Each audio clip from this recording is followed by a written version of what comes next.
Olá, amigos. É com grande alegria que mais uma vez iniciamos a recapitulação da lição da Escola Sabatina nesse nosso projeto Pão Diário Lês. Nosso tema de hoje, a lição de número 10, os últimos enganos de Satanás. E nesse momento pediremos a iluminação do Espírito Santo para o entendimento da palavra sagrada. Oremos. Bondoso Deus, em nome de Jesus, te agradecemos pelo privilégio de estudarmos a tua palavra. E nesse momento pedimos a iluminação do teu Espírito Santo para a compreensão da mesma. Te pedimos essas bênçãos com o perdão dos nossos pecados, em nome de Jesus. Amém.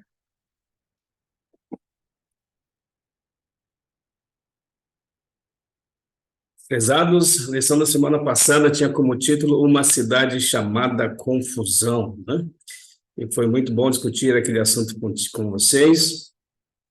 Nós entendemos ali o surgimento, a princípio, da Torre de Babel, né?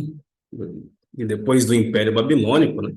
Nós entendemos a semana passada que aquilo virou realmente uma confusão, não faz sentido nós discutirmos mais o assunto. Mas, enfim, essa Babilônia que se tornou depois o Império Mundial, né?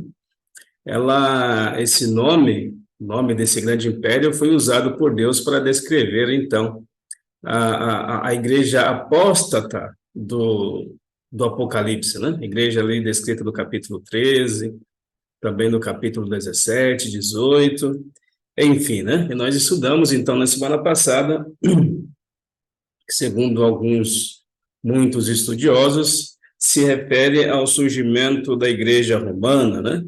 Um braço do Império Romano, né? Um braço foi o Império Romano, o outro braço se tornou a Igreja Romana. E essa igreja, então, é descrita no capítulo 13, no capítulo 17 e 18, como sendo a besta do Apocalipse, né? Esse grande movimento religioso. E nós entendemos também na lição da semana passada que Satanás, através dessa besta de Apocalipse 13, 17, ele ajuntará um povo para a peleja contra Deus, né? Nós lemos isso na lição de número 9 da semana passada, em Apocalipse 17, o verso 14, né? Ele vai juntar o Apocalipse diz, né? O apóstolo João diz que esse império, aliás, essa besta de Apocalipse 13, né? Formará uma aliança, uma tríplice aliança, e através dessa tríplice aliança, eles vão arrebanhar o mundo todo para o confronto final com o povo de Deus. Isso é a Bíblia que diz. Parece às vezes fantasioso, né? Mas tudo que a Bíblia descreveu até hoje se cumpriu à risca, né? E quem sabe isso não vai se cumprir, né? Porém, não é assim. Nós acreditamos que a palavra de Deus, ela se cumpre, né? Ela vive, ela é eficaz e ela se cumprirá. Bom, a lição de número 10, então, tem como título Os Últimos Enganos de Satanás, né?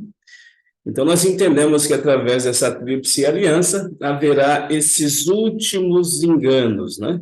A gente vai discorrer direitinho a respeito dessa tríplice aliança, né? A gente pode, a princípio, já argumentar para vocês que essa tríplice aliança é feita pelo dragão, é feita com a besta e é feita com o falso profeta, né? Assim como Deus tem a trindade, né? Pai, Filho e Espírito Santo, Satanás também tem a sua trindade, né? A besta, o dragão e o falso profeta, né? É interessante como Satanás sempre quis isso, né? Sempre quis fazer uma contrafação dos planos de Deus, né? Deus precisava, porque ele é criador, ser adorado, era justo que fosse adorado pelo universo, pelos seres criados, e o anjo rebelde disse que não, que ele precisava ser adorado também, né? Deus estabeleceu um dia, quando fez o planeta Terra como sendo um dia a ser observado, e o anjo rebelde disse que não, que um dia que deve ser observado deve ser o dia que ele realmente entende como sendo o dia de observância. Mas, enfim, pegando essa última fala, Os enganos de Satanás nos últimos dias têm duas bases, né? Uma primeira base diz respeito à imortalidade da alma, e a segunda base diz respeito à santificação do falso sábado, ou do sábado espúrio, ou a santificação do domingo, para ser mais direto, né? Dia domênico, né? Dia do Senhor, né? Então, essas são as duas bases pelas quais os últimos enganos de Satanás terá lugar no mundo todo, né? No mundo como um todo, e especificamente no mundo religioso. O nosso verso para memorizar está em João capítulo 17, o verso 17, assim diz a santa e poderosa palavra de Deus. Abra a tua Bíblia aí, João capítulo 17, eu vou abrir a minha aqui também. João capítulo 17 e o versículo 17. A palavra sagrada diz assim: santifica-os na verdade, a tua palavra é a verdade. Aqui a própria citação de Jesus Cristo, né, quando orava pelos seus discípulos que ficariam no mundo, Jesus Cristo subiria aos céus e continuaria o plano ali da redenção, mas os seus discípulos continuariam aqui na terra e muitas coisas surgiriam, os falsos cristos, falsos profetas, falsas religiões, e Jesus Cristo, orando a Deus, disse: Pai, santifica os seus filhos na verdade, porque somente a verdade mostrará para eles o que é certo, o que é errado. Santifica-os na verdade, a tua palavra é a verdade. A palavra de Deus é a verdade. Nós vivemos um tempo onde tudo é muito relativo, onde o que é certo ou errado diz respeito aos ditames da sua consciência, diz respeito àquilo que você acha que é, se você acha que é certo, ok, se você acha que é errado, ok, mas a Bíblia diz que não. A Bíblia diz que a palavra de Deus é a verdade. A palavra de Jesus Cristo é a verdade, né? Então, o que é verdade absoluta, o que é verdade que a gente deve seguir é a palavra de Deus. O Apocalipse adverte que os que habitam sobre a terra beberão o vinho de Babilônia, falsas doutrinas e falsos ensinamentos que no fim levarão à morte. Mas Deus, estou lendo isso aqui na parte de sábado, né? No último parágrafo, mas Deus, através da sua palavra, nos deu conhecimento suficiente para não sermos levados a beber dos falsos ensinos de Babilônia, ok? Na parte de domingo diz assim: o caminho que parece perfeito. Você, em algum momento da sua vida, já ouviu alguém dizer assim: olha, como a gente acabou de argumentar, né? Olha, o que diz a sua consciência? Se a sua consciência diz para ser dessa forma, é dessa forma que deve ser, mas não, a palavra de Deus é a verdade. No capítulo 14 de Provérbios e o versículo 12, pedi para você abrir a sua Bíblia também, Provérbios capítulo 12, capítulo 14 e o versículo 12, eu estou na nova versão, deixa eu ver, Almeida, revista e atualizada, ok, deixa eu ver aqui, Provérbios, o capítulo 12, capítulo 14 e o versículo 12, olha o que diz o versículo 12 de Provérbios 14, há caminhos que ao homem parece perfeito, parece direito, está tranquilo, é fantástico, é isso mesmo, mas ao cabo dá em caminho de morte. Você, em algum momento, deve ter visto alguém que tinha uma ideia fabulosa, alguma ideia que não era assim tão moralmente balizada, mas era a sinceridade do seu coração e a pessoa decidiu seguir aquilo que tinha no coração. Quem sabe era casado, decidiu se aventurar, quem sabe tinha uma estabilidade financeira, um serviço estável, mas decidiu estabilizar. Quem sabe tinha uma vida regrada aqui do Brasil, em São Paulo, não sei, e pelas coisas da cabeça decidiu arriscar, etc., quando tudo mostrava que não era esse o caminho. O caminho parecia perfeito, e talvez você conheça algumas histórias assim, simplesmente tristes, né? Então, há caminho que ao homem parece perfeito, que ao homem, esse é o detalhe, né? Há caminhos que ao homem parece perfeito, parece direito, mas no final são caminhos de morte. A nossa segurança está em João capítulo 17, o versículo 17. A palavra de Deus é a verdade. E se o meu coração ele não quer se render a essa verdade, oremos a Deus pelo poder do Espírito Santo para que a gente consiga se envergar, aceitar essa verdade de Deus. Deus transforma o nosso coração para podermos aceitar as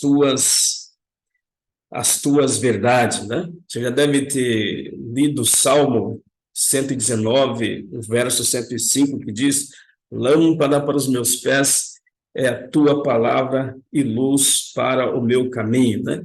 Cristo, ainda advertindo os discípulos, disse: olha, surgirão falsos cristos e falsos profetas, fazendo grandes sinais e maravilhas que, se possível, enganarão os próprios eleitos. Marcos, capítulo 13, o verso 22. Veja bem, os próprios eleitos, aqueles filhos de Deus, podem ser enganados porque surgirão falsas doutrinas, falsos profetas, falsos cristos, falsas instituições religiosas que, se possível, os enganaria. E qual é a nossa única segurança? A palavra da verdade. Santifica-os na verdade, a tua palavra é a verdade. O Apocalipse diz que a besta de Apocalipse 13, 17, 18, ela seduzirá todo mundo, que todo mundo beberá das falsas doutrinas de Babilônia, né? Das falsas doutrinas de Babilônia, inspirada por Satanás, né? O mundo protestante beberá dessas falsas doutrinas. E a nossa única segurança é ser santificado na palavra sagrada. A palavra sagrada é a verdade. Não existe caminho que o homem pode parecer direito, mas no final tem que ser os caminhos, na verdade tem que ser os caminhos de Deus, né? Jeremias, no capítulo 17, o verso 9, para a gente pular essa parte, diz assim que o coração do homem é corrupto. Às vezes nós pensamos que o homem é corrompido de fora para dentro, olha, foram isso e aquilo, aquelas questões que chegaram à presença dele, que o envolveram, que fizeram com que ele tomasse tais atitudes delicadas, ruins, mas a profecia diz que não, nós somos corrompidos, infelizmente, né, por causa do pecado de dentro para fora. Então não dá para confiar no nosso coração, não dá para confiar nas nossas escolhas, dá para confiar se essas escolhas estão balizadas pela palavra de Deus. Santifica-os. Na verdade, a tua palavra é a verdade. Domingo, aliás, segunda-feira, diz a antiga mentira de Satanás. É interessante isso aqui, onde tudo começou, né? Onde começou essa mentira, né? E essa mentira que hoje tem uma aceitação mundial, né? Essa mentira está lá em Gênesis, o capítulo 2, o versículo 17. Eu vou dar uma lida aqui. A princípio não é uma mentira, né?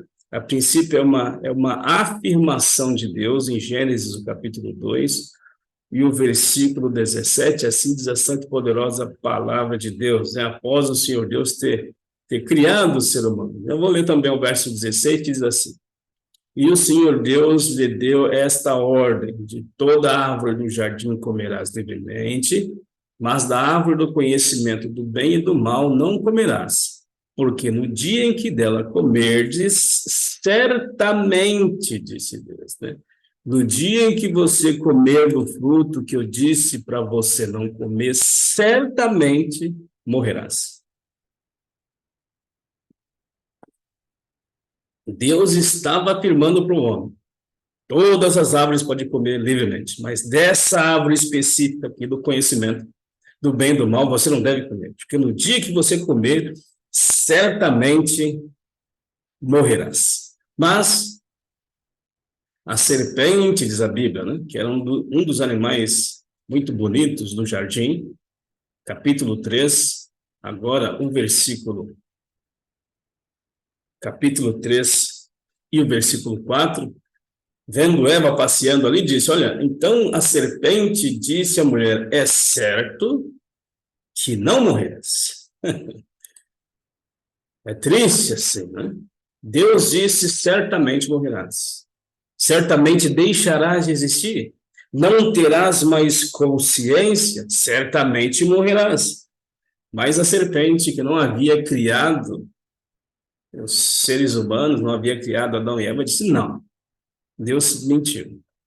Você, comendo do fruto, continuará a viver. Ou seja, a imortalidade da alma, né? A alma imortal, né? Ainda que o seu corpo jaza na sepultura, o espírito viverá, né? A alma sairá do corpo e viverá, né? E Apocalipse 16, 13, 14, Apocalipse 18, 2 e 23, né? Nos dá algumas informações simplesmente fantásticas falando a respeito dessa tríplice união. Eu vou pedir para você também abrir a sua Bíblia lá, né? Abra a tua Bíblia lá, em Apocalipse, o capítulo 16. Vamos lá mais uma vez. Apocalipse, o capítulo 16. Vamos ler o verso 13 e o verso 14, e assim diz a santa e poderosa palavra de Deus.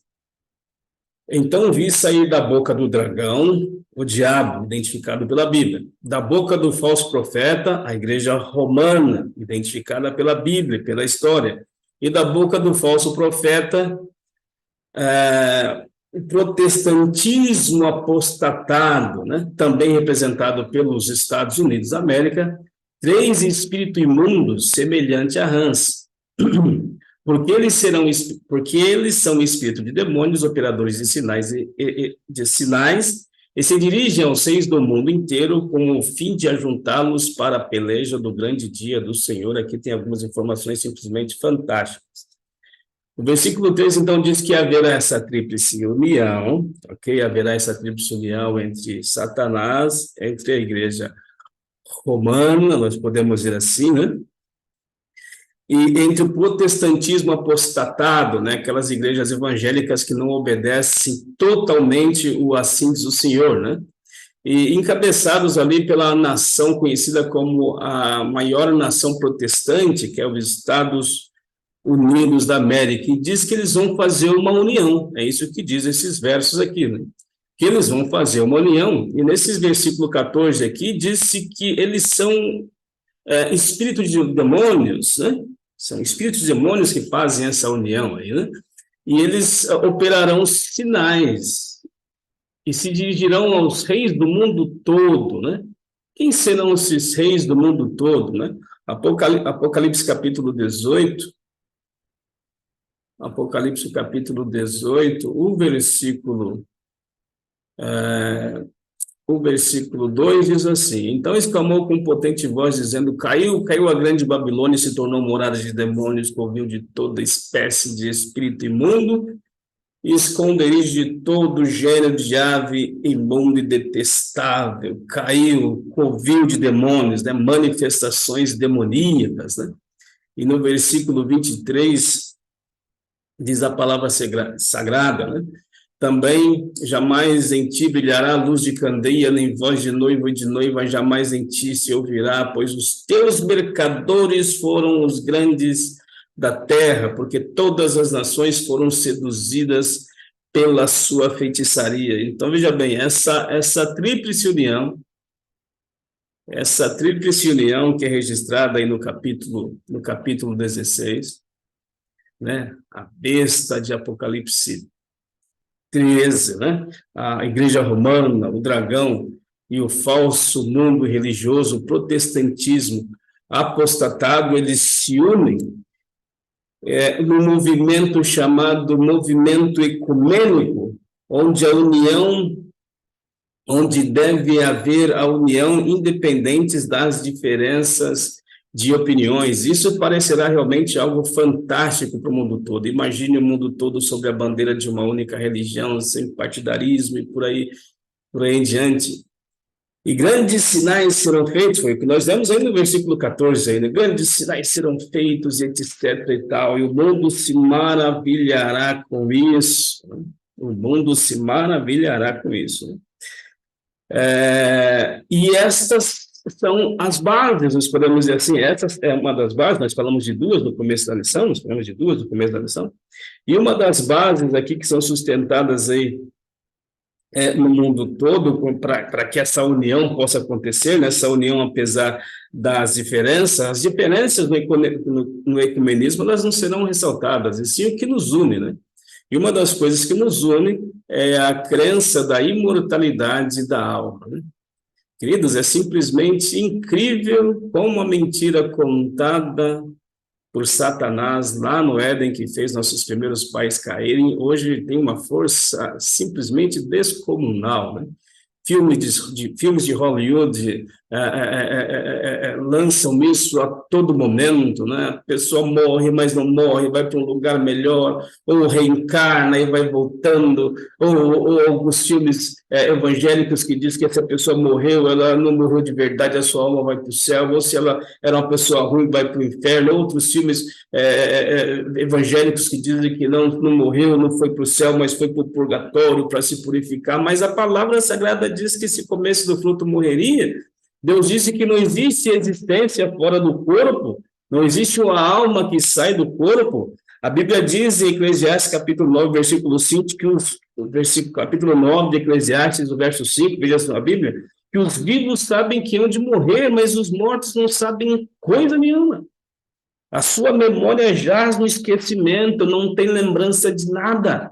Para eles a morte será simplesmente um sono. Jó, entendendo que iria morrer no capítulo 19, versículo 25, ele entendia que só quando ele ressuscitasse as suas carnes mais uma vez entrassem em teu corpo, encobrisse os teus ossos, ele criasse músculos, vísceras, enfim, que ele voltasse à vida. Em resumo, quando ele ressuscitasse, apenas assim ele viria o Senhor.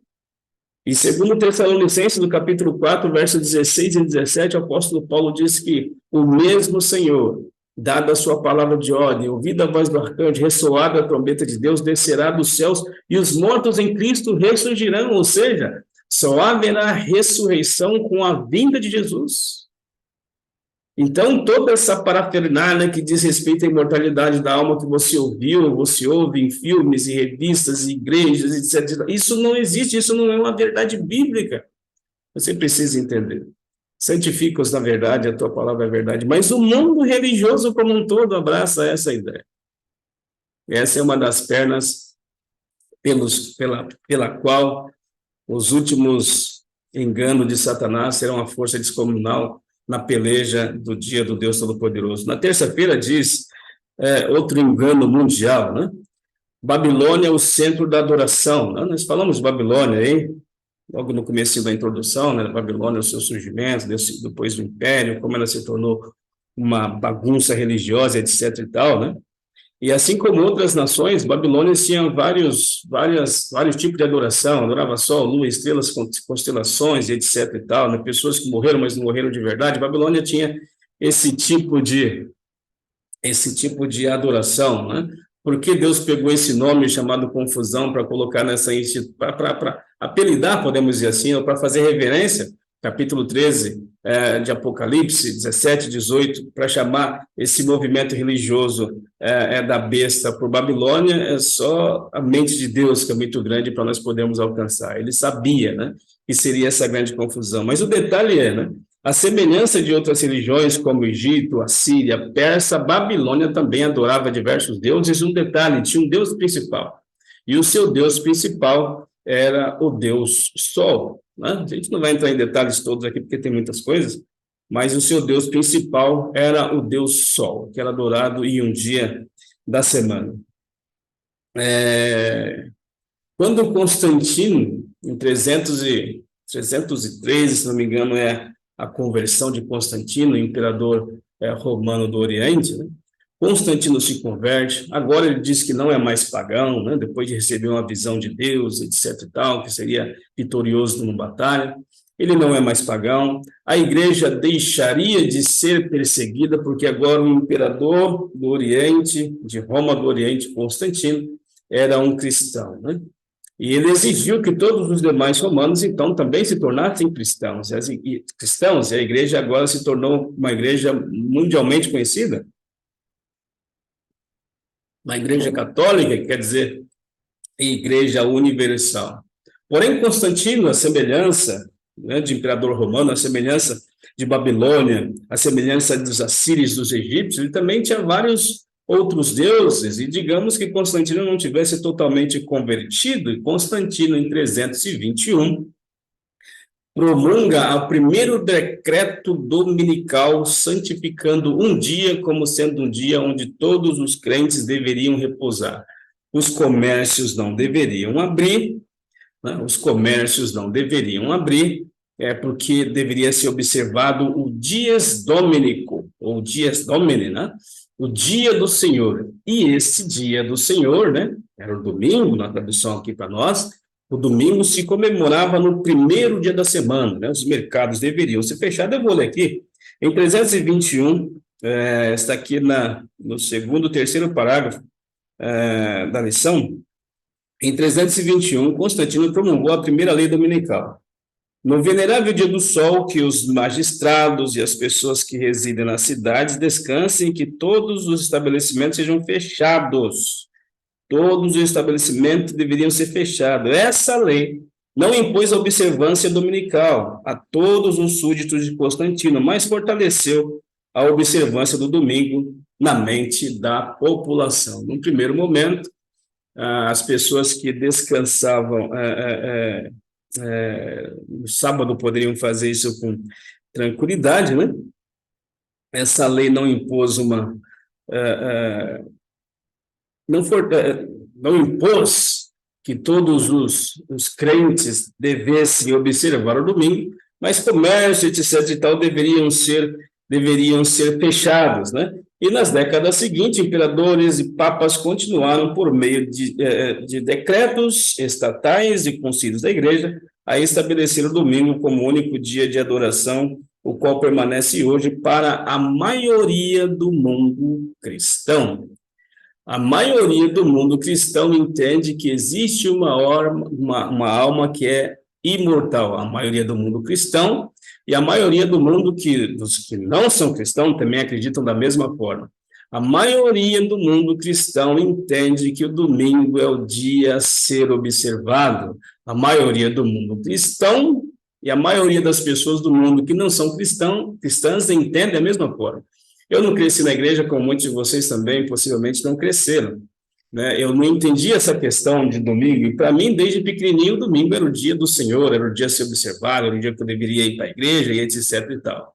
Mas este dia foi instituído por Constantino, que era um imperador idólatra, que arrastou para dentro da igreja cristã, uma vez que ele se tornou cristão, várias formas de espiritismo, várias doutrinas falsas para dentro da igreja, né? Com relação à adoração ao sol, né? Com relação à adoração ao sol, Deus sempre disse para a tua igreja que eles não deveriam proceder dessa forma, desde lá do deserto, desde lá do Egito, desde que saíram do Egito. Outras nações circunvizinhas adoravam o sol e faziam simplesmente festividades maravilhosas, animadas, né? E muitos dos filhos de Deus eram levados a praticar ou fazer meio que escondidos algumas práticas que eles observavam. E Deus disse, não façam. Uma das reformas que a Bíblia diz, que é registrado pela Bíblia no capítulo, no livro de 2 Reis, né? Foi instituída pelo rei Josias. E uma das coisas que o rei Josias fez no reavivamento espiritual do povo de Deus, do povo de Judá, foi destruir os sacerdotes que celebravam a adoração ao sol e a Baal, né? E a todos os exércitos dos céus. Então, a adoração do sol era proibido por Deus, né?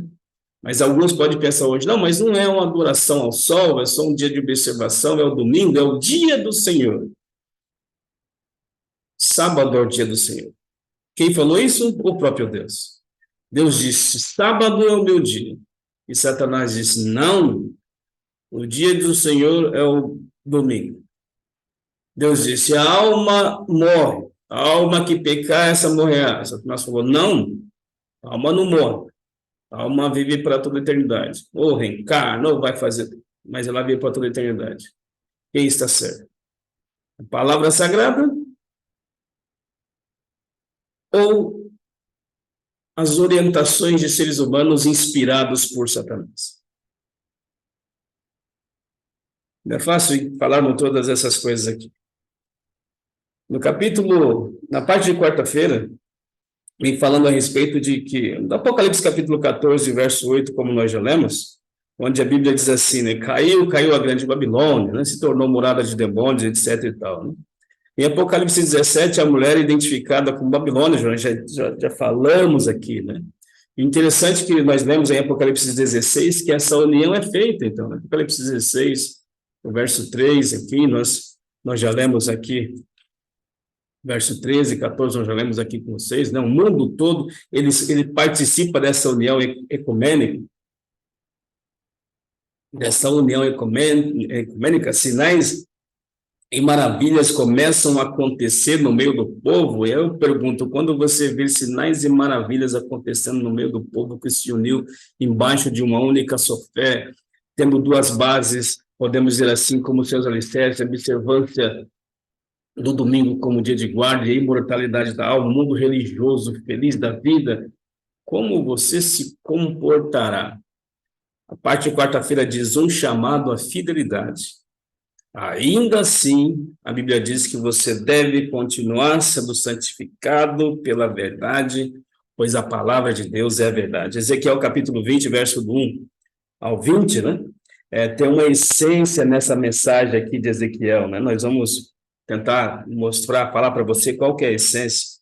E ali, em Ezequiel capítulo 20, do verso 1 ao verso 20, Deus está chamando o seu povo a voltar e servir de forma integral e fiel.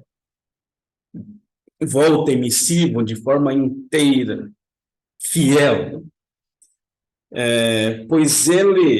E dando a justificativa, pois eu sou o seu Criador. Observe as minhas orientações, obedeçam as minhas leis, porque eu sou o seu Criador. E nessa essência da mensagem de Ezequiel, eles também estão falando com relação ao sábado. E o sábado deve ser observado de forma correta. Deixem a adoração ao sol, porque nesse tempo eles faziam isso também. Voltem-se para mim, porque eu sou o Criador. E observem o sábado de forma correta, pois o sábado observado de forma correta é um poderoso testemunho em respeito da verdade.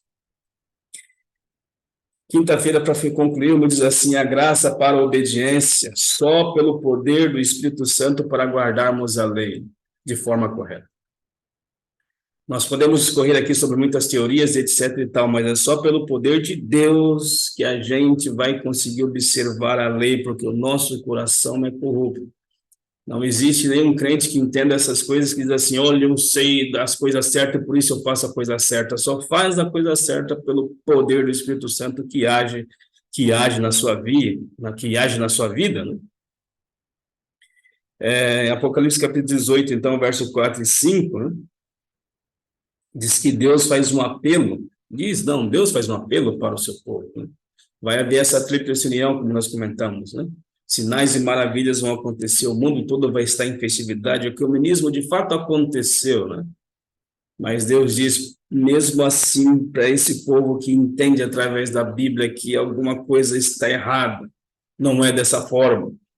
Deus diz assim, capítulo 18 de Apocalipse, o versículo 4 e o versículo 5, Apocalipse capítulo 18, versículo 4, versículo 5, diz assim, ouvi outra voz do céu dizendo, retirai-vos dela, povo meu, para não serdes cúmplices em seus pecados e para não serdes participante dos seus flagelos, porque os seus pecados se acumularam até o céu e Deus se lembrou dos atos iníquos que ela praticou.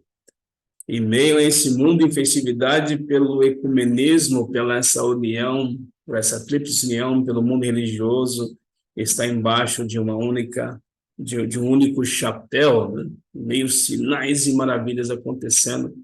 Deus diz para seu povo, quinta-feira, obediência pela graça, retirai-vos dela, povo meu.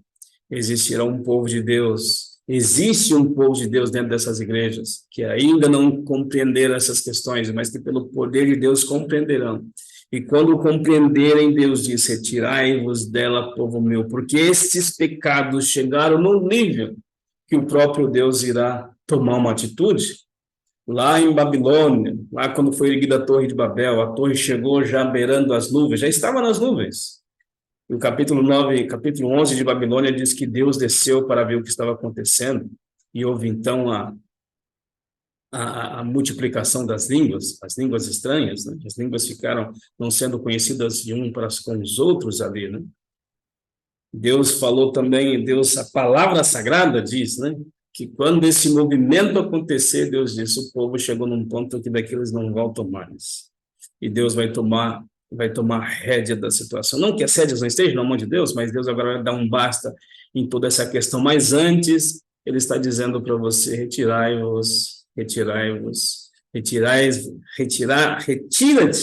dessas religiões que não pregam a verdade, que não vivam a verdade, para não ser participante dos seus flagelos quando eu enviar os flagelos sobre a terra. Não é fácil tomarmos a decisão. Somente você, pelo poder do Espírito Santo, pode tomar essa decisão. Que Deus te abençoe, que Deus te ilumine, que Ele te dê coragem para fazer a melhor decisão. E a melhor decisão é ser santificado pela palavra sagrada, João 17:17. Santifica-os na verdade, a tua palavra é verdade. Oremos. Bondoso Deus, em nome de Jesus, te agradecemos por esses momentos passados aqui, estudando a tua palavra. Que teu Espírito Santo continue a cada dia nos trazendo ainda mais iluminação, compreensão, e que seu Espírito Santo também nos dê poder para tomar a decisão correta de te servir. Não importa que o mundo religioso esteja fazendo isso ou aquilo, não importa os sinais e maravilhas que estejam sendo feitos, que serão feitos por essa tríplice aliança.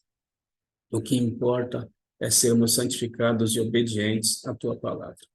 Permaneça conosco, em nome de Jesus. Amém. Forte abraço, que Deus te abençoe.